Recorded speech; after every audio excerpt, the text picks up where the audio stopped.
औरंगजेबाच्या कबरीच्या वादावर एनआयएचं पथक संभाजीनगरात दाखल. खुलताबाद परिसराची ही करणार पाहणी. जालना परभणीतील हालचालींवरही लक्ष.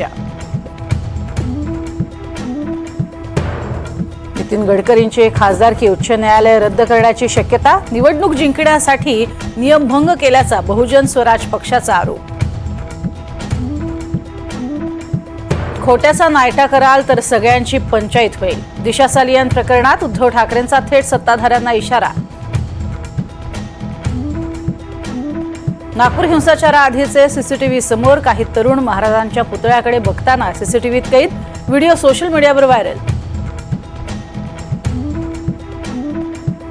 येत्या शैक्षणिक वर्षात राज्यातील सरकारी शाळांमध्ये सीबीएसई अभ्यासक्रम लागू. शिक्षण मंत्री दादा भुसे यांची सभागृहात घोषणा.